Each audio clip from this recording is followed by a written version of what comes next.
Unscripted.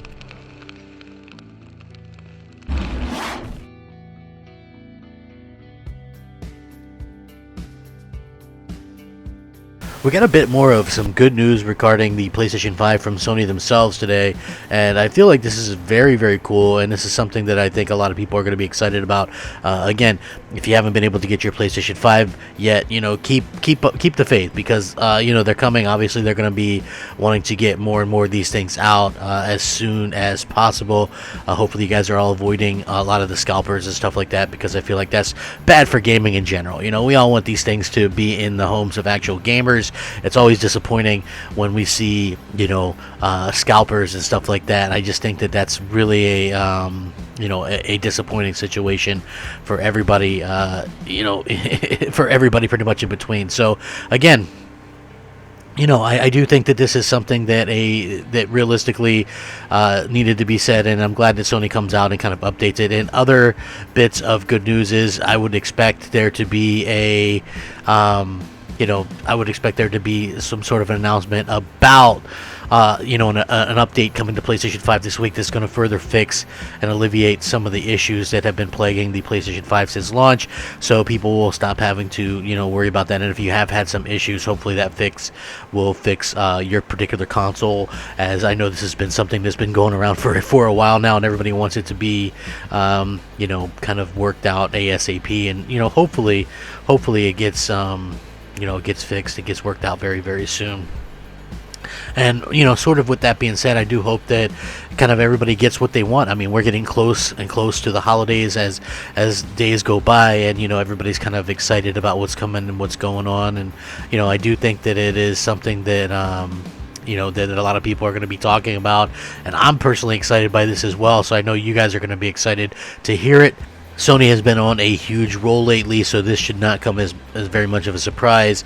Also giving a lot of the interesting things that have been going on behind the scenes. So best to get into it now. Let's get started. What's up, everybody? Crapgamer here with Crapgamer Reviews, back with another video. Thank you guys very much for checking it out. I really do appreciate it. Please like, share, subscribe. I would appreciate that as well. It helps out the channel, and it means a lot to me personally. And if you guys are looking for a way to help out my small, insignificant channel, the best way to do that is a simple like. It goes a long way, completely free for you guys, and means everything to me. So thank you guys very much for all that love and support. Again, it just really does blow me away. And if you guys really want to support me, a like, you can share it out. You can also hit the bell so you're notified of all the content. I do at least one video a day, even in the slow times, you know. So I think it gives some people something to look forward to, which I'm always kind of happy about. And, you know, that kind of thrills me to be able to sort of to do that for everybody. So with that being said, this is great. You know, gaming is great. I think gaming in general has been a great outlet for a number of people over the years, millions and millions of people, and it should stay that way. You know, I just, for me personally, I like it. You know, whatever you like to game on, whether it be, you know, console, PC, phone, whatever, I'm cool with that. For me personally, when it comes to consoles, I prefer that console experience, and, you know, again, that console experience means a lot to me. So I really want to be wanted by that company. You know, I want them to want me on their platform. Okay, I don't want them to just kind of brush me off and just pretend like, oh, well, it's over here that matters too. It's over. I get that matters too, but what about me?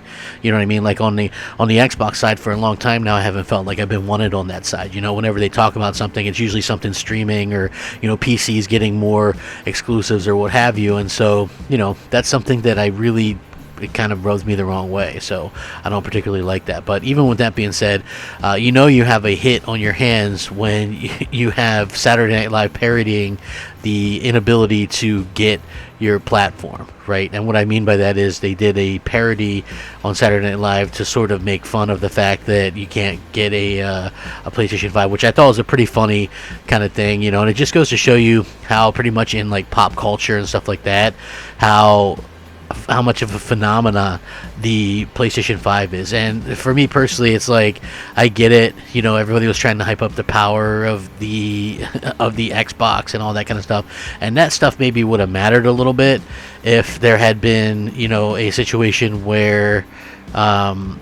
you know, they had the games to actually showcase that power, and unfortunately they didn't. And again, unfortunately for them, they're actually getting outshined where it comes to the third-party aspect. So, we have to kind of consider that as well just going forward. So that's sort of like a double loss for Microsoft right there, because again, you had the situation where, hey, we had talked up power this entire time, and now we don't even have that because all these other games are that much better on the competition. And not even just that they're that much better, it's just that even if they're the same, we put all this work and effort and probably taking a much bigger loss than the competition is, and basically all we have to show for it is pretty much next to nothing. And I do find that to be very interesting, to say the least.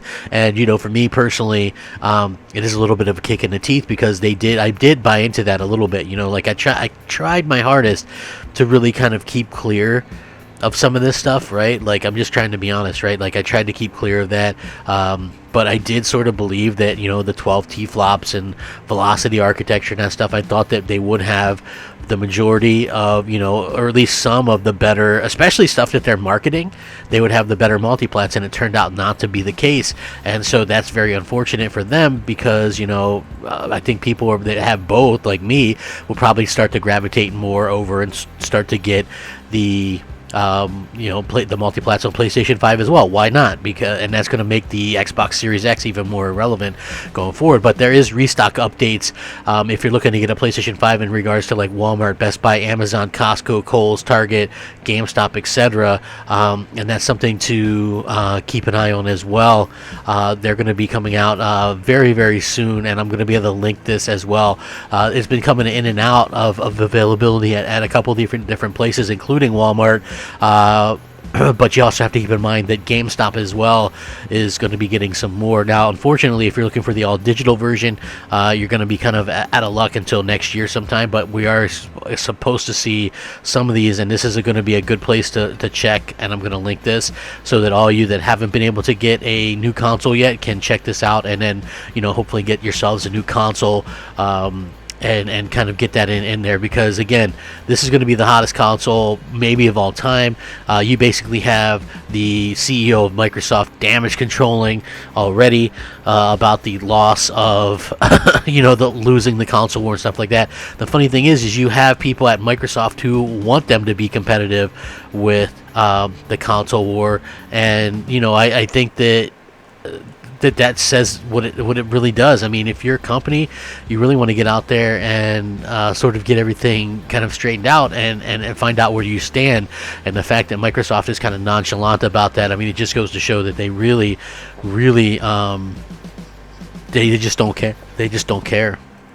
They don't care about the console things at all. So meanwhile, you have like Sony making all these moves on their own hand. On the other hand, like Neil Druckmann, who is going to continue directing and at Naughty Dog as co-president. So this is very interesting, because when we talk about, and he got a promotion to co-president, again, props to him. He's a big figurehead on Twitter and stuff like that. Leadership is something that I've been preaching about for a long time, and not just myself. Mooch does it too, so I want to give him credit too. If you guys haven't subscribed to him, please do so. But what I'm trying to say is, like, basically, people need, like, these gamers and these video games and stuff like that. It really requires a heck of a leadership, right? And one of the things that Microsoft lacks is leadership, and that is much as evident when you just look at like the shambles that 343's in. Look how bad Gears of War 5 turned out. Look at how long it takes them to create anything. It just goes to show you that yes, they're having a lot of issues, and they have some leadership issues that are probably that are probably the leading way. Not only that, just bad strategy decisions, right? Like, if these things are to be believed about, the initiative's new game or whatever, and it's some kind of like episodic or season-ish type thing, it just really proves that they are so out of touch with what gamers want, and they're really more into trying to offer up, a certain type of game, maybe games as a service or ongoing thing to keep people interested in in paying for a Game Pass, and I just feel like that's probably not the best way to go about things. And even though they've kind of denied this multiple times, we've also seen them say multiple times, yeah, well, the studios that we picked up, we want them to put out a game every 2 to 3 years on a cadence, and we want them to be smaller studios and sit next to our larger releases, which their larger releases are supposedly, the Gears, Forza, and Halo. So, I mean, that's kind of, you take it for what it is. I think a lot of us potentially expected, a lot of us expected the initiative to come out with that big AAA, and it doesn't even sound like they're doing a AAA. So, we'll have to kind of keep an eye on that and where that's going. And I've kind of mentioned my displeasure for that already. But honestly, if they aren't doing a AAA, then what's the point? They've already got a bunch of AA's and stuff like that with, when you think about how they kind of go about things with, like Hellblade 2, AA, State of Decay, AA. They've already got all these AA stuff, Wasteland series as AA. Most of the stuff that they have, and the stuff that they've been putting out, in fact, for the past year, has all been AA. They haven't put out a single AAA exclusive on Xbox this entire year. So, yeah, I mean, that's something to kind of keep in mind and to kind of keep an eye on as well, going forward. While meanwhile, Sony's out here making all kinds of noise with all these kind of, keeping their leadership in place and stuff like that. So I do think that that's super important for them, and they actually get that out there and sort of talk about that. And then on the other hand, you have Microsoft sort of just being really nonchalant about it. They don't even seem like they care or want people buying their console. They seem much more interested in, getting people signed up for Game Pass or whatever. And I'm not saying that's a bad thing per se. I'm just saying that there are other ways to go about this stuff. So, with that being said, I do want to thank you guys for watching one of my videos, and I want you guys to have a great day. Rack 'em up, game on, Crapgamer out. Unscripted.